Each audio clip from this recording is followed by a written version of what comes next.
Assalamualaikum warahmatullahi wabarakatuh. Perkenalkan, nama saya Dina Latifah dengan NIM 391235001, Prodi Sistem Informasi, Fakultas Sains dan Teknologi, Universitas Pancasakti Bekasi. Di sini saya akan membuat video ulasan mengenai penerapan sistem penunjang keputusan atau Decision Support System di supermarket dengan dosen pengampu Bapak Parman Suparman, ST MMSI. Selanjutnya ada pengertian sistem penunjang keputusan atau DSS. Sistem penunjang keputusan atau DSS adalah sistem berbasis teknologi yang digunakan untuk membantu manajer atau pemilik bisnis dalam mengambil keputusan yang lebih tepat dan efisien. Contohnya di supermarket, DSS berperan dalam berbagai aspek operasional seperti manajemen stok, strategi pemasaran, dan layanan pelanggan. Berikut cara kerja DSS di supermarket. DSS bekerja dengan mengumpulkan, menganalisis, dan menyajikan data yang digunakan untuk membuat keputusan bisnis yang lebih akurat. Berikut ada beberapa metode yang digunakan dalam DSS di supermarket. Yang pertama ada analisis data penjualan. DSS memantau pola pembelian pelanggan untuk menentukan produk yang paling populer. Sebagai contoh, jika data menunjukkan bahwa produk susu rendah lemak lebih sering dibeli pada pagi hari, supermarket dapat menyesuaikan stok dan menawarkan promo khusus pada waktu-waktu tertentu. Dengan strategi ini, pelanggan mendapatkan produk yang mereka butuhkan dengan lebih mudah, sementara supermarket meningkatkan penjualan. Metode yang kedua yaitu prediksi tren pasar. DSS menganalisis data historis untuk memperkirakan permintaan barang di masa mendatang.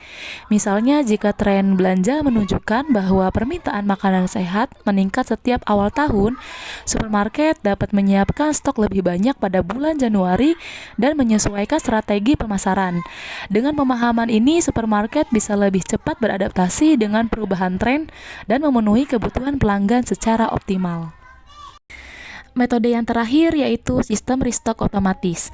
DSS juga memungkinkan restock otomatis berdasarkan pola pembelian dan tingkat persediaan. Misalnya, jika stok produk tepung mulai menipis dan data menunjukkan bahwa pelanggan membelinya secara rutin, sistem akan secara otomatis memesan produk tambahan tanpa perlu intervensi manual. Hal ini menghindari kehabisan barang dan memastikan pelanggan selalu mendapatkan produk yang tersedia ketika mereka berbelanja. Selanjutnya ada penerapan DSS dalam berbagai aspek supermarket. Yang pertama ada manajemen stok dan inventaris. DSS membantu supermarket mengelola persediaan barang agar selalu tersedia dengan jumlah optimal untuk menghindari kelebihan atau kekurangan stok. Yang kedua ada strategi pemasaran dan penentuan harga. DSS digunakan untuk menganalisis pola belanja pelanggan guna menentukan promo yang tepat. Yang kedua, mengoptimalkan harga produk berdasarkan permintaan pasar dan harga kompetitor. Yang terakhir, mengelola program loyalitas pelanggan berdasarkan data pembelian. Penerapan DSS yang terakhir ada pengelolaan karyawan dan operasional. Supermarket dengan DSS dapat menjadwalkan shift kerja karyawan sesuai dengan jam sibuk dan pola kunjungan pelanggan.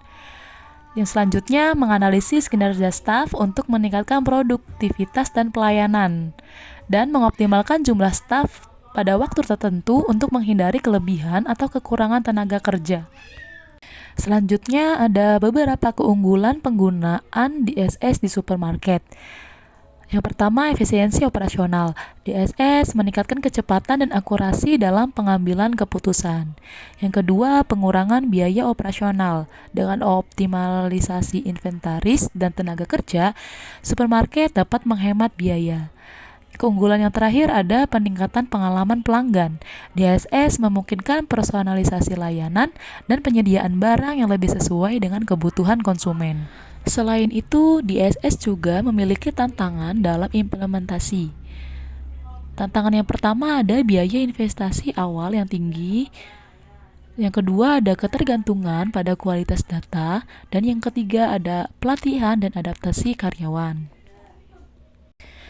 Jadi kesimpulannya, penerapan DSS dalam supermarket memberikan berbagai manfaat, termasuk efisiensi operasional, strategi pemasaran yang lebih baik, serta manajemen stok yang optimal. Namun, agar DSS bisa berfungsi maksimal, supermarket harus memastikan sistem memiliki data yang akurat serta melakukan pelatihan karyawan secara berkala. Mungkin cukup sekian dari saya, kurang lebihnya mohon maaf. Wassalamualaikum warahmatullahi wabarakatuh.